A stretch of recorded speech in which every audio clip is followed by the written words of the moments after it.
यतीम हो गए। काजी शरई को पता चला, उन्होंने हाथ सर पे रखा। देखिए कितने ज़हीन हैं। अगर आप यहाँ पर हाथ रखें किसी के सर पर तो शफकत है, अगर आप हाथ पीछे की तरफ ले जाएं तो ये निशानी इस बात की कि अब आपका कोई सहारा नहीं है। तो उन्होंने जब हाथ रखा तो शहजादे बोले कि आप तो जो है ऐसे हाथ रख रहे हो जैसे हम यतीम हो गए। दोनों को गले से लगाया, मदीना जाने वाले काफिले के साथ करा, लेकिन मशीयत को कुछ और था, हम थोड़ा बात को समेट के कर रहे हैं। इमाम मुस्लिम के दोनों बच्चे बहरहाल गिरफ्तार कर दिए गए, यहां से गिरफ्तार हो गए, जेल में अंदर कर दिए गए। यजीदी फौज में कुछ लोग ऐसे खुशनसीब भी थे जिन्होंने इमाम हुसैन की वफादारी में अपने आप को जहन्नम से बचा लिया।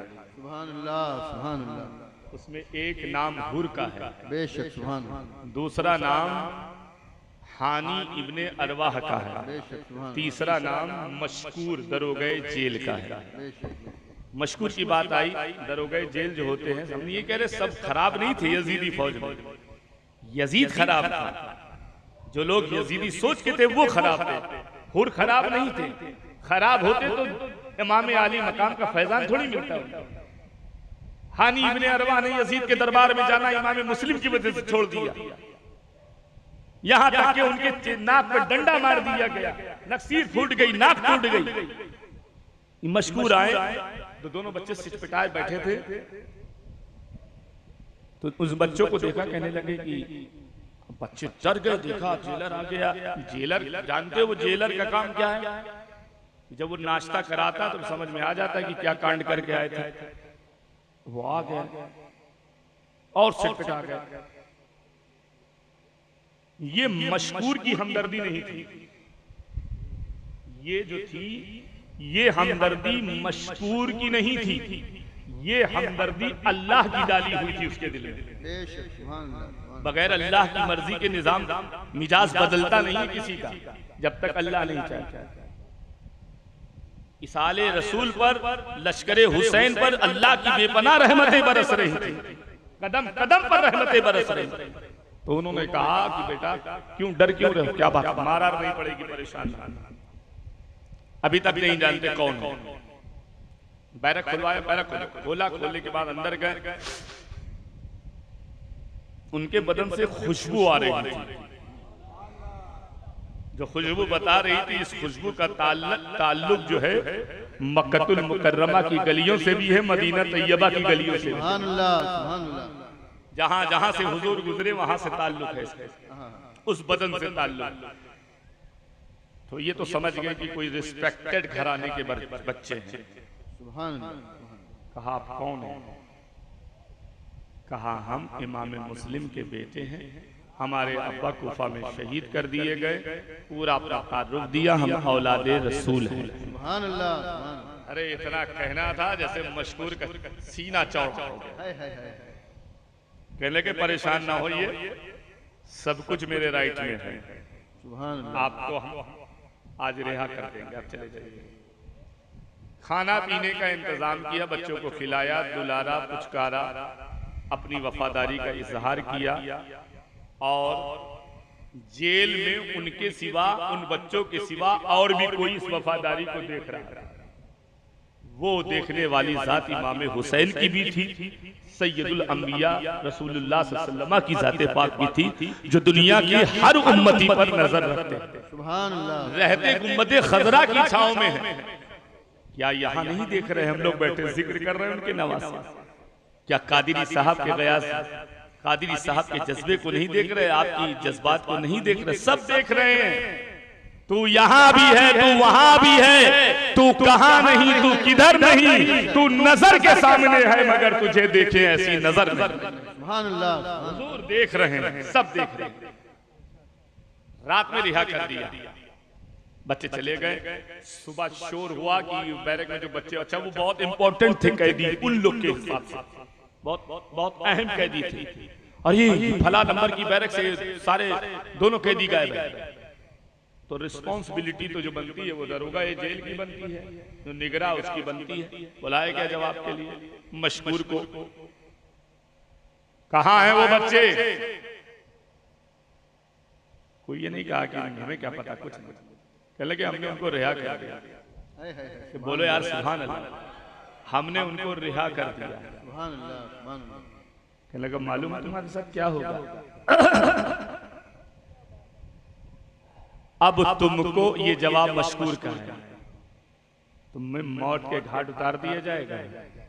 मशकूर ने कहा मुझे जो करना था मैंने कर दिया, अब तुम्हें जो करना वो तुम सुभान अल्लाह, जान लोगे ना, ले लेना। कम से कम जिंदा रहेंगे तो वफादारे रसूल और आले रसूल बनकर रहेंगे, और मरेंगे तो रसूलुल्लाह की आल के वफादार बनकर। सुभान अल्लाह, सुभान अल्लाह। कहते हो क्या कर दिया? हमने वो काम किया जो रसूलुल्लाह की शफाअत का मुझे हकदार बना देगी। हमने वो काम किया है जी अल्लाह की खुशनुदी का सबब बनने वाली बात है। इन बच्चों पे तुम्हें तरस नहीं आ रहा, छोटे छोटे बच्चों पे जुल्म कर रहे हो। खामोश हो जा। कहा सुन इब्ने जियाद, मुझे तो ये शर्म आती है कि तू उस नबी का कलमा भी पढ़ता, तुझे जरा सा एहसास नहीं कि इनको दी जाने वाली तकलीफ का असर अल्लाह के नबी पर भी होगा, उनको भी तकलीफ पहुंचेगी।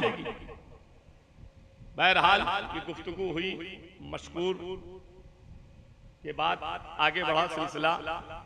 दोनों बच्चे जा रहे थे, जाते जाते जाते जाते एक पेड़ की खो मिली, उसके अंदर चुप्पे हो गए। रात थी, एक खातून पानी भरने आई, बच्चों की सिसकी सुनी, वहां से लेकर इन बच्चों को आई और लाकर अपनी मलिका के पास छोड़ा।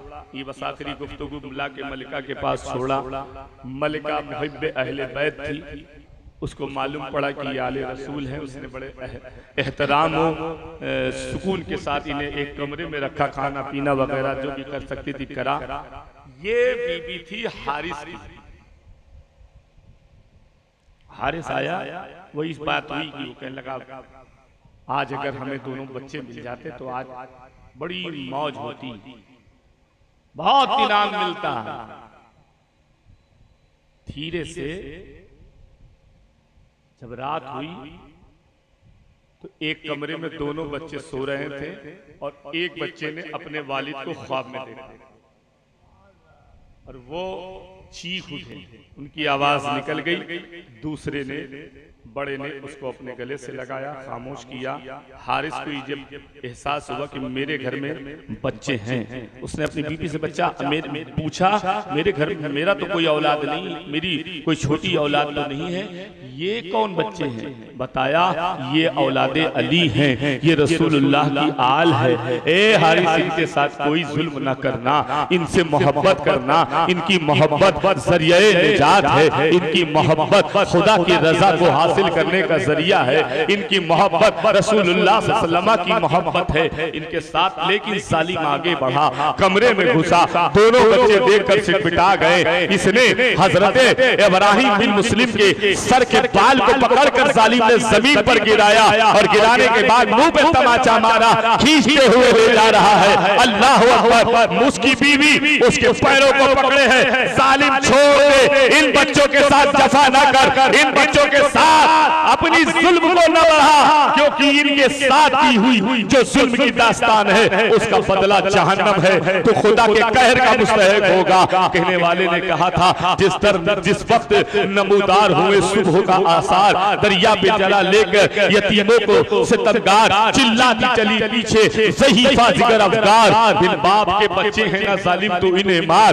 जो फातिमा ज़हरा को रुलाता है कफन में, तो फूल तो रहने दे, मोहम्मद के चमन में दरियाए फुरात के किनारे ले गया और मारना शुरू कर दिया। गुलाम था, गुलाम से कहा मैं तुझे आर्डर दे रहा हूं, इनके सर उतार दे। गुलाम ने कहा सारी जिंदगी तेरी बात मानी है, आज तेरी बात नहीं मानूंगा, बिल्कुल नहीं मानूंगा, हाथ नहीं उठा सकता इन बच्चों के ऊपर, मैं इतना बड़ा गुनाह अपने हिस्से में नहीं ले सकता। कल अल्लाह को क्या मुंह दिखाऊंगा, कल अल्लाह के रसूल को क्या मुंह दिखाऊंगा, मैं खुदा के कहर का सामना नहीं कर सकता। मुझके बारे में इसके बदले में इसने उस गुलाम को मार दिया। वहां इसकी हारिस की बीवी थी। छोटा वाला बच्चा कहने लगा, ए हारिस सुनो सुनो, तुम्हें मारना तो है, मैं अपने बड़े भाई को मरते हुए नहीं देख सकता, पहले मुझे मार लो। फिर भी तरस नहीं आया। छोटा कह रहा पहले मुझे मार लो, मैं बड़े को मरते नहीं देख सकता। बड़ा कह रहा पहले मुझे मार लो, मैं छोटे को मरते नहीं देख सकता। अरे इंसानियत की सबसे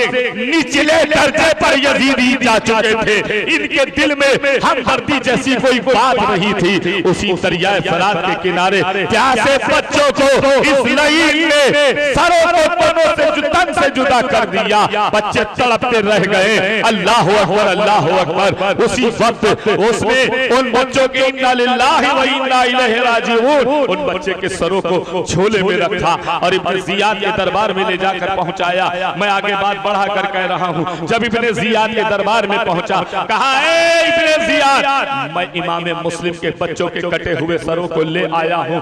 उसने कहा, अरे तुझसे कहा था हमें इन बच्चों को जिंदा यजीद के दरबार में पेश करना है, तूने मार दिया। उसने कहा तुम अपनी बात से पलट रहे हो, तुमने कहा था बड़ा इनाम और इकराम दिया जाएगा, कहा तुझे दूंगा। तेरी बेटी अब गवर्नर तो था ही वो। उसने कहा बात करने का तुझमें सलीका नहीं है। एक शख्स जिसका नाम रिवायतों में मुअक्किल भी आता है, उससे कहा इसे ले जाके दरिया के फुरात के किनारे इसे मार डाल। वो मारने के लिए जब उस यजीद उसको हारिस को ले जा रहा था, उसने कहा क्या होगा, हम लोग एक टीम के आदमी हैं, पैसा ले लो, माल ले लो, मेरी जान छोड़ दो। उसका उस मुहिब पे अहले बैत का जवाब सुनिए और दिलों को रोशन कर लीजिए। उसने कहा हारिस सुन, अगर मुझे यजीद दुनिया भर की हुकूमत दे देता तो भी मैं इतना खुश नहीं होता जितना तुझे मार के मुझे खुशी हुई। ये सबूत था इस बात का कि नबी के दुश्मन को दुश्मन जाना। वहां पहुंचा, बस बीवी पड़ी हुई थी, गुलाम पड़ा हुआ था। बहरहाल औरत को बेदार किया, पानी वगैरह डाल के वो उठी। पूछा कौन हो तुम? कहा मैं बदकिस्मती से इसकी बीवी हूं। कहा क्या मामला हुआ? सारी बात उन्होंने बताई। कहा मैं इस हारिस से इतना नफरत करती हूं, अगर मौत से बड़ी भी कोई सजा हो तो वो इसको देना, ताकि एहसास हो जाए कि इसने क्या किया। कत्ले हुसैन असल में मर गए यजीद है, कत्ले हुसैन असल में मर गए यजीद है। इस्लाम जिंदा होता है हर करबला के बाद। मरते हैं जो खुदा पे वो मिटते नहीं कभी, मरते हैं जो खुदा पे वो मिटते नहीं कभी। ऐसी हयात असल में पाया हुसैन ने। वला तक़ूलू लिमन युक़्तलू फ़ी सबीलिल्लाहि अमवात।